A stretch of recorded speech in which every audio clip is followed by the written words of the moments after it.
zikr qilibdi. Man ashara ila qatl muslimin bi shatri kalimatin.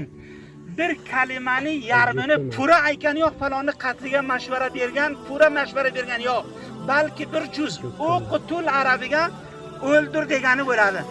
O'qitul degani yo'q, o'q degan tulini ham aytgani yo'qdi. Ro'zi qiyomatga o'sha odamiki shunday mashvara beribdi bir toni qatliga. Ro'zi qiyomatga Xudoning oldiga keladi, peshonasiga bitilgan ekan. Ha isom min rahmatilloh. Xudoning rahmatidan uzoq.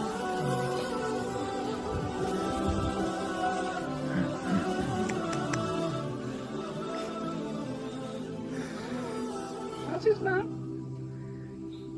inoqala.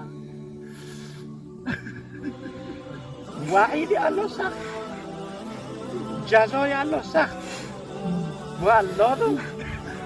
Osmonni xalq qildi. Meni sizni xalq qildi. Tamom dunyoni xalq qildi.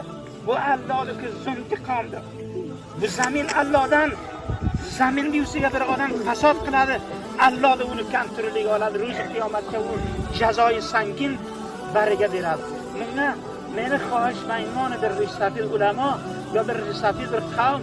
Meni xohishim o'ki hamma rishtador va hamma boshimul ota va inoga kullan zehningizdan dilit qiling, hasb qilingki men intiqomini olaman, faloni mundoq qilaman, faloni mundoq qilaman.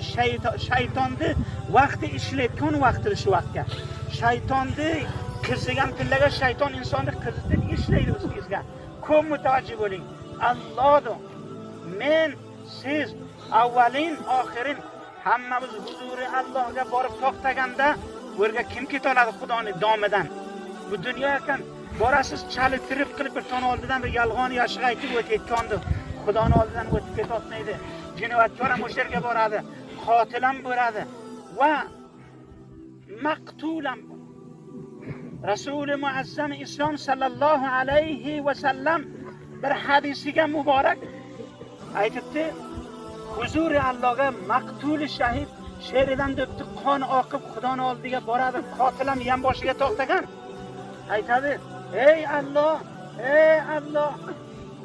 mazlumona